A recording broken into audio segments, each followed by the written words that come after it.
আসসালামু আলাইকুম। Welcome to cooking house by Bithi.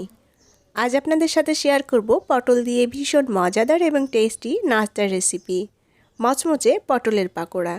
এই পটলের পাকোড়াটা বানানো খুবই সহজ আর উপকরণও লাগে একদম কম। কোনো রকম ঝামেলা ছাড়াই বিকেলের নাস্তার জন্য তৈরি করে নিতে পারেন। সবাই ভীষণ পছন্দ করবে খেতে। পটলের পাকোড়া তৈরি করার জন্য আমি এখানে ফ্রেশ কচি দেখে 4টা পটল নিয়েছি। পটলগুলো ভালোভাবে ধুয়ে নিয়েছি। আর এই পটলের খোসাটা ফেলবো না, পটলের খোসা সহই আমি পটলটা এখন কেটে নেব। আর এই পটলটা আমরা যেভাবে বেগুনি বানানোর জন্য বেগুনটাকে পাতলা পাতলা করে কেটে নিই, পটলটাও আমি ঠিক একইভাবে পাতলা করে কেটে নেব। আমি এখানে 3টা পটল পাতলা করে কেটে নিয়েছি। একটা পটল কাটিনি, একটা আস্ত রেখেছি কারণ আমার কাছে বেশি মনে হচ্ছে। আর আমি পটলগুলোকে ঠিক এইরকম পাতলা করে কেটে নিয়েছি। আমরা বেগুনি বানানোর জন্য ঠিক যেভাবে বেগুনটাকে পাতলা করে কেটে নিই, একই রকম করে পটলটাও এভাবে কেটে নিতে হবে। আর এই রেসিপিটা অনেকটাই বেগুনের মতো, অনেকটা না পুরোপুরি বেগুনের মতো, শুধু বেগুনের পরিবর্তে এখানে পটল দিয়ে তৈরি করতে হবে। আর কেউ কম বেশি করে তৈরি করতে চাইলে পটলের পরিমাণটা সেভাবেই নিয়ে নেবেন। আর পটলগুলো অবশ্যই কাটার আগে ভালোভাবে ধুয়ে নিতে হবে। কাটার পরে পটলগুলো ধোয়ার প্রয়োজন নেই। আর এই পাকোড়া তৈরি করার জন্য এখানে কচি দেখে পটল নিতে হবে, তাহলে খেতে ভালো লাগবে। এখন আমি একটা ব্যাটার তৈরি করে নেব। একটা মিক্সিং বোল নিয়ে নিয়েছি। এখন এরকম একটা ছাঁকনির উপরে আমি বেসন নিয়ে নেব। আমি এখানে প্রায় 1 কাপের মতো বেসন নিয়ে নেব। আর সাথে দিয়ে দেব চালের গুঁড়া। আর এই চালের গুঁড়া দেওয়ার কারণে এই পাকোড়ার উপরে যে কোটিংটা হবে, কোটিংটা অনেক মচমচে হবে আর খেতেও ভালো লাগবে। আর এটা ভাজার পরেও অনেক সময় ধরে মচমচে থাকবে। এখন বেসন আর চালের গুঁড়াটা আমি একসাথে একটু চেলে নেব। এতে করে চালের গুঁড়া এবং বেসনের মধ্যে কোনো লাম্পস বা গুটি গুটি থাকলে সেটা আলাদা হয়ে যাবে। আমি চালের গুঁড়া আর বেসনটা একসাথে চেলে নিয়েছি। আর এভাবে চেলে নিলে ব্যাটারটাও অনেক সফট এবং স্মুথ হয়। হুবহু একই রেসিপি ফলো করে আপনারা এখানে শুধু পটলের পরিবর্তে বেগুন দিয়ে বেগুনি তৈরি করে নিতে পারেন। এটা অনেক সময় ধরে মচমচে থাকে ভাজার পরও। এখন এর মধ্যে দিয়ে দেব পরিমাণ মতো লবণ। হাফ চা চামচের মতো দিয়ে দেব শুকনা মরিচ গুঁড়া। হাফ চা চামচ দিয়ে দেব ধনিয়া গুঁড়া।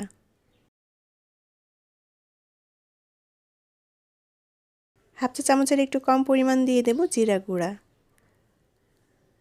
হলুদ গুঁড়া দিয়ে দেব কিছুটা, এটা না দিলেও হয়, তবে দিলে দেখতে ভালো লাগবে, কালারটা ভালো আসে। 1 চা চামচ পরিমাণ দিয়ে দেব রসুন বাটা। এখন বেসনের সাথে সব কিছু ভালোভাবে মিশিয়ে নেব। আপনারা চাইলে এই পাকোড়াটা কিন্তু আটা অথবা ময়দা দিয়েও তৈরি করতে পারেন। আটা আর ময়দা দিয়েও তৈরি করা যাবে। বেসনের সাথে সব কিছু ভালোভাবে মিশিয়ে নিয়েছি। এখন অল্প অল্প পানি দিয়ে একটা ঘন ব্যাটার তৈরি করে নেব। ব্যাটারটা খুব বেশি পাতলা করব না, এতে করে পটলের গায়ে ভালোভাবে ব্যাটারটা কোট হবে না। তাই ব্যাটারটা একটু ঘন করে তৈরি করে নিতে হবে। আর পানিটা একবারে দেওয়া যাবে না, পানিটা একবারে দিতে গেলে দেখা যাচ্ছে বেশি পানি পড়ে ব্যাটারটা পাতলা হয়ে যেতে পারে। অল্প অল্প পানি দিয়ে ব্যাটারটা ভালোভাবে গুলিয়ে নিতে হবে। আর আমি এই ব্যাটারটা গুলিয়ে রেস্টে রেখে দেবো না, এটা সাথে সাথেই ভেজে নেব। তবে যদি কেউ মনে করেন 5 মিনিট মতো ব্যাটারটা রেস্টে রেখে দিতে পারেন।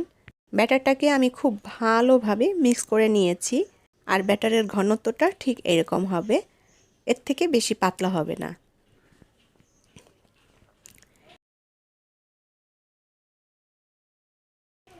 এখন ব্যাটারের মধ্যে আমি পটলগুলো কোট করে নেব। একটা একটা পটল নিয়ে ব্যাটারের মধ্যে এপিট ওপিট উল্টে দিয়ে খুব ভালোভাবে পটলটা কোট করে নিতে হবে।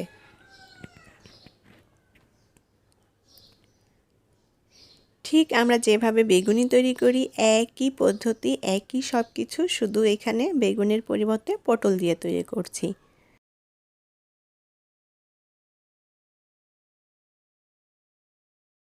এভাবে ব্যাটারের সাথে পটলটা ভালোভাবে কোট করে নিতে হবে। কড়াইতে পরিমাণ মতো তেল দিয়ে গরম করে নিয়েছি। এখন এই তেলের মধ্যে পটলগুলো দিয়ে ভেজে নেব। আর এই পটলগুলো ভাজার জন্য আমি চুলার আঁচটাকে মিডিয়াম করে রেখেছি, মিডিয়াম আঁচে ভেজে নেব। এখন এপিট ওপিট উল্টাপাল্টা করে নেড়ে দিয়ে আমি পটলের দুপাশটাই ভালোভাবে সুন্দর একটা গোল্ডেন কালার করে ভেজে নেব।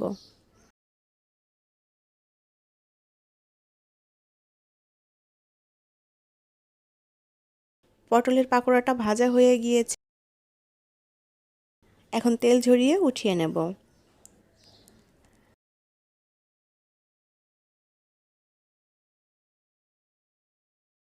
আবারও একইভাবে পটলগুলো ব্যাটারে কোট করে নিয়ে ভেজে নেব। আর এই পটলের পাকোড়াটা খেতে কিন্তু খুবই মজার এবং টেস্টি। ইফতার অথবা বিকালের নাস্তার জন্য তৈরি করে নিতে পারেন। যেসব বাচ্চারা সবজি খেতে চায় না তাদেরকে কিন্তু এভাবে পটল দিয়ে পাকোড়া তৈরি করে দিতে পারেন, তারা খুব মজা করে খেয়ে নেবে।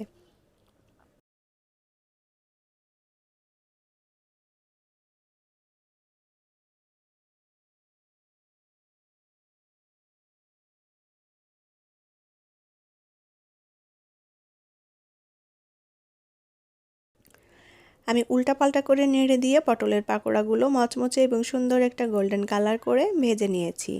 এখন তেল ঝরিয়ে উঠিয়ে নেব, আর বাকি সবগুলো একইভাবে ভেজে নেব।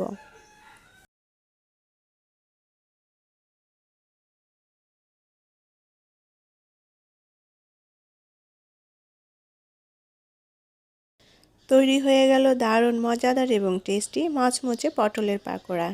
ইফতার অথবা বিকালের নাস্তায় খুব সহজেই তৈরি করে নিতে পারেন। সবাই ভীষণ পছন্দ করবে খেতে।